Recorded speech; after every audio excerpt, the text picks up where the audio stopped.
আজকে আমরা তৈরি করব কাঁচা এবং শুটকি আমের আমসত্ত্ব। যার কারণে আমি কিছু পরিমাণে আম এখানে খুব সুন্দরভাবে কেটে এবং পরিষ্কার করে ধুয়ে নিয়েছি। আমগুলো ধোয়ার পরে আমি একটা পাত্র গরম করে পাত্রে আমগুলো ঢেলে দিব এবং এখানে কিছু পরিমাণে পানি অ্যাড করব।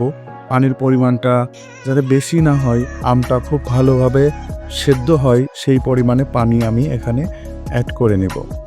অ্যাড করে সুন্দরভাবে আমি এটা ঢেকে দিব।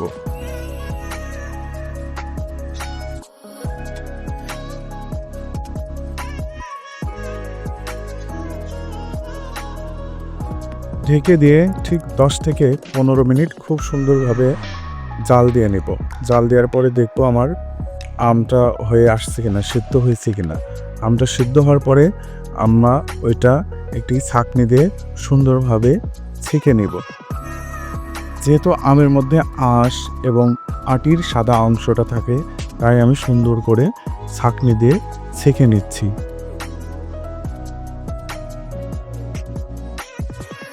আমগুলো ছেঁকে নেওয়ার পরে একটা পাত্র গরম করে আমি সেই পাত্রে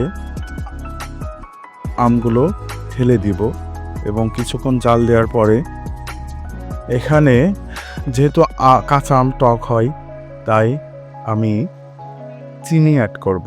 2 চামচ চিনি আমি এর মধ্যে অ্যাড করে দিব।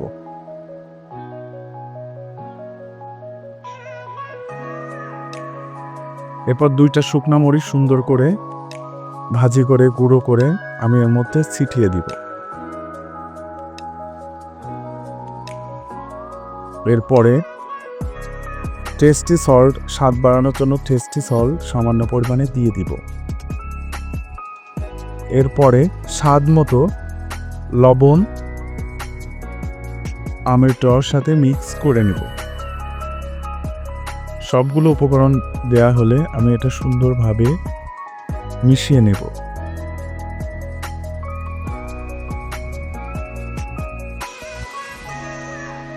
অতিরিক্ত স্বাদ বাড়ানোর জন্য আমি এখানে চাট মশলাটি অ্যাড করে নিব।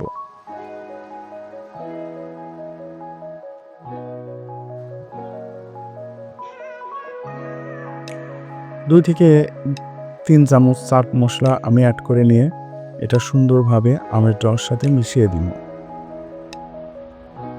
কিছুক্ষণ জাল দেওয়ার পরে আমের থেকে পানিটা শুকিয়ে আসবে। শুকিয়ে আসলে আমার আমসত্ত্ব রেডি হয়ে যাবে। এরপরে একটি পাত্রে কিছু সরিষার তেল খুব সুন্দর করে মিশিয়ে নিব। এরপরে আমি আস্তে আস্তে আমের টকগুলো পাত্রে ঢেলে নিব।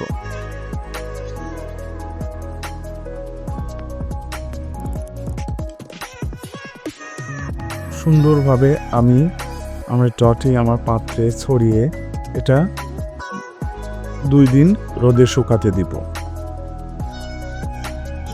2 দিন পরে আমি ফিরে আসলাম। দেখুন আমার আমসত্ত্বটি রেডি হয়ে গেছে। এইগুলো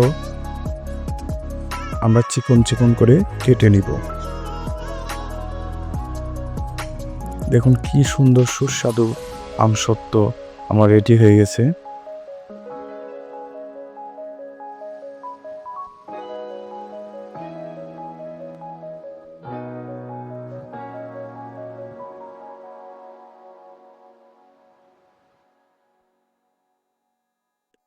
এইগুলো কাটার পরে হাত দিয়ে সুন্দর করে গোল করে পেঁচিয়ে রেখে দিব।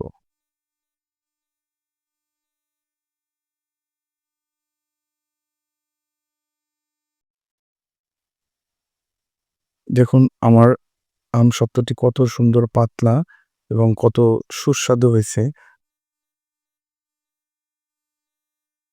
দেখতে অনেকটা জুসি, খেতেও মাশাআল্লাহ অনেক সুস্বাদু হবে। এখন আমার আমসত্ত্বটি রেডি হয়ে গেছে।